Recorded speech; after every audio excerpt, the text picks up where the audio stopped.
All right, we're going to call this Why Income Annuities Are a Wonderful Hedge Against Market Chaos. So let's go over to this real quick if I can find my pen. Yeah, here we go. So I had a guy, I did a video for a guy yesterday, Mr. Self, you might remember him, and I showed you how income annuities saved the day. Man, a lot of people just negative on income annuities, and I kind of get it, but their idea would be you're only getting, I think it's 5.2% payout on the income annuity, whereas you're projecting 5.5% a year market return. So inherently you're leaving a little bit on the table because the income annuity is flat, the market returns are adjusted for inflation and whatnot. I get that, but I'm not sure they're mutually exclusive. So let's go into this here real quick. We're just going to say a guy with $100 million, like Mr. Self did yesterday.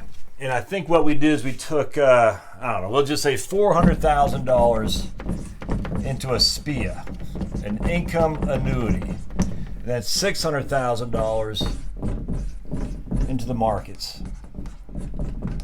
Now, if we're doing this first and foremost, and I literally think this is a great strategy. I love this strategy for a couple reasons. Well, let's just go over to it. This now should be invested basically at least 80% stocks. 80% stocks. We want to get as most out of this as possible because this right here is essentially our bonds, if that makes sense. So this is going to be our bonds.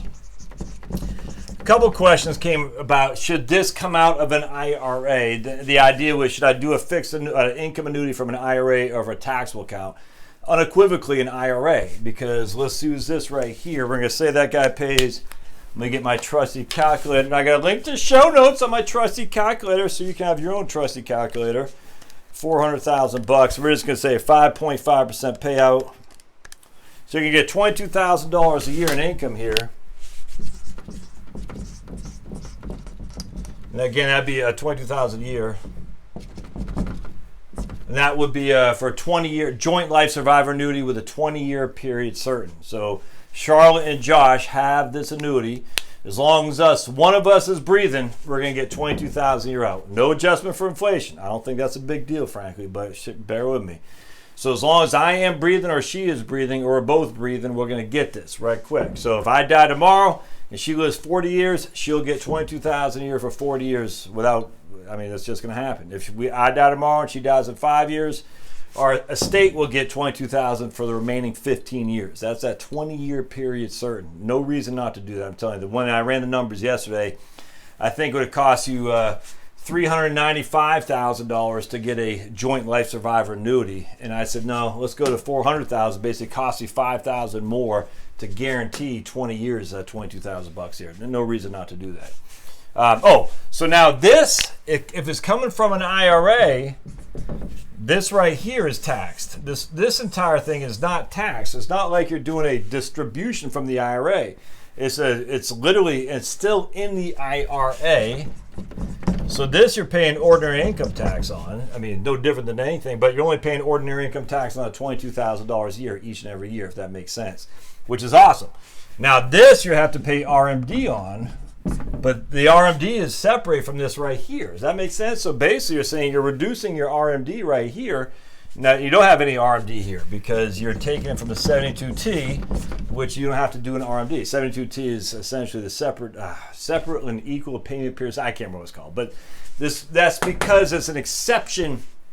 You don't have to take what is it? That's the 72T is the exception to the 10% penalty. It doesn't matter because it's all coming out anyway. Every single year that comes out. So there's no RMD on this money, none whatsoever, but there will still be RMD on that money, if that makes sense. With that, okay, good. I just want to be clear here. So basically what you're doing is you're saying, okay, I'm not going to have RMD. I am going to pay $22,000 a year, but I'll pay it each and every year as long as I get the money. We're paying the tax on it. Here, you may or may not have an RMD depending how old you are. All right, so why is this such a great hedge? Well, let's just look back what happened. We got so many instances of the market just getting nuts, getting killed. So October 07 to March 9/09. This went down 55%. 55%. So there, I need my trusty calculator. Minus 55%, you were left with 270.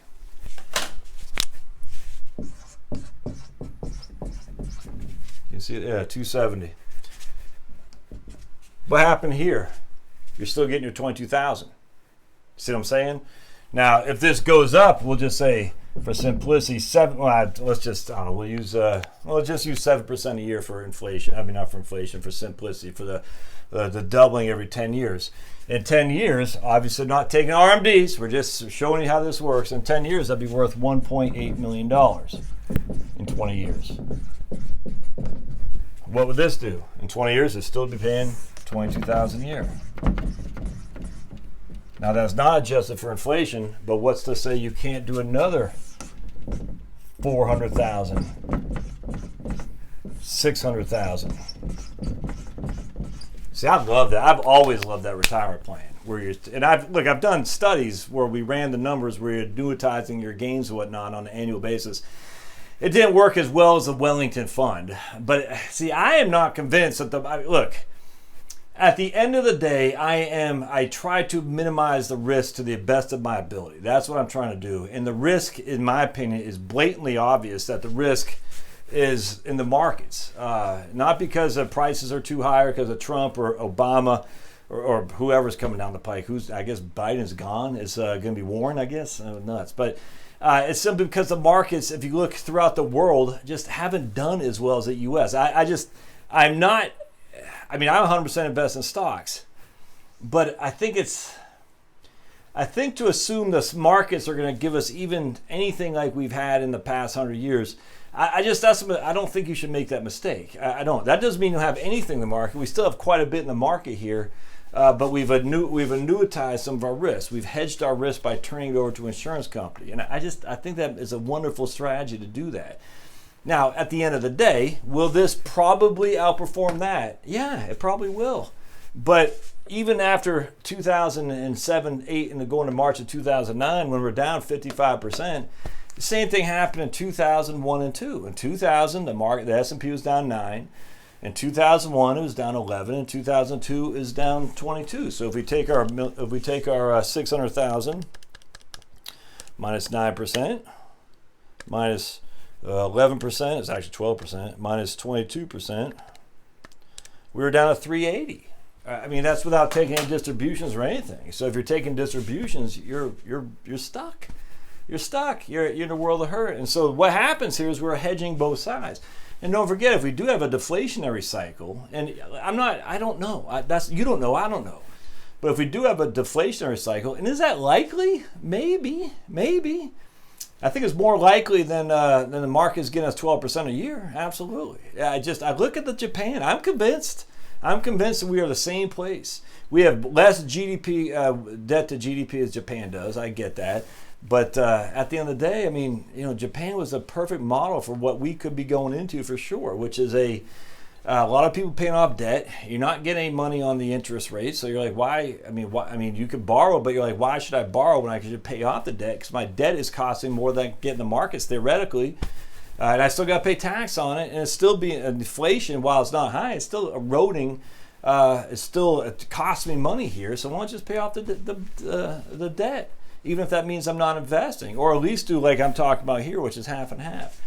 So what's going on here is we're locking in a thing that won't go down. And if you would have done that in 1930, this $22,000 is looking like that's insanely good. That's a 20% increase because of deflation. So if this were to happen in 1930, where you lock that in, 22% times 1.2, you're making 26,400 when you factor in inflation, because it's deflationary then. And the markets here got hammered too. So the way I look at it, 1930s look a whole lot more likely than 1970s, if that makes sense. A market decline in deflationary times, which means your fixed income stuff looks good relative to your stock stuff. And we see that in Japan. We see that here in the Great Depression. We didn't see that in 2000 and 2001 and 2 because that hammered the stocks, where the bonds did just fine. Bonds got hammered in 90s for sure.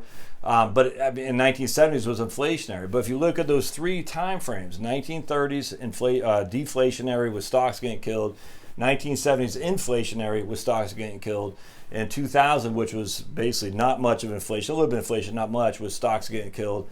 All three of those are the one thing I would see is the one thing we haven't had is a 19 Japan type thing, which is deflationary plus stocks getting killed. And if that does happen, you're going to wish you were here. Absolutely. It's kind of like if you would have bought those fixed annuities I used to tell about at USAA. We had these 6% fixed annuities you could have locked in 2009 and 2010. If you did, you're still getting 6% right now. It'll come due next year, but that same thing isn't paying 6%. It's probably paying 2.5%. And so here's a perfect hedge. I mean, it's literally no different than that. You're saying I got 600,000 in the markets. The market could go from to 270,000 or 1.8 million if I just get a basic 7%. Well, let's just even say you don't get 7%. You get 1.4 million. I mean, that's not too bad. That's not for 20 years, obviously. But you have this pretty wide berth of different things that could happen. In the interim, you're generating $22,000 a year. It's only taxed at $22,000 a year either. There's no big 1099 for moving $1 million from your stocks to your IRA. And so if deflation happens, this is good. If inflation happens, we'll see. We'll see what happens. Stocks didn't do well in the 70s with inflation. That will probably hold up better than this for sure, because that will get hammered in inflationary times. What's more likely to happen? I would say deflation for sure. So if we have deflation, good. If we have flat, we're good. If we have inflation, in the long run, this will probably work out better, I think. Certainly work out better than this, but that's the thing with inflationary times. There's really no place to hide. I guess gold. But anyway, so you could own some gold coins for sure. But I'm not at all concerned about inflationary times. This isn't Venezuela. This is, I think it's more likely Japan. All right, so now if you say, well, Josh, what if we just have a regular market where we're getting 6% a year? Well, yeah, this will be better, sure, because it's compounding. 6% a year compounding will always be better than 5.5% flat, which is literally being erased each and every year by inflation. But again, that's part of the hedge. Diversification is always. Part of my portfolio will look like crap. Part of my portfolio will look good. At the end of the day, though, because they're both not so highly correlated, I'm probably better off than gambling on one way or the other. So that's my take. Again, I'm not here to convince you guys to do an income annuity, but the reason I like them is just because this right here. It is literally a hedge against market chaos. No clue where we're going to be. I just know if you retire and you're down to 270, if you hadn't done, or I guess you'd be down to 450,000 on a $100 million portfolio. I don't think you're sitting there saying, "Yeah, no worries, man. It's all good. It's all good." I don't think you're saying that. I think you're saying, "Yeah, I need an escape hatch," as we saw in 2009. All right, love to hear your thoughts on that. Comment, subscribe, and hit the bell. Thanks now.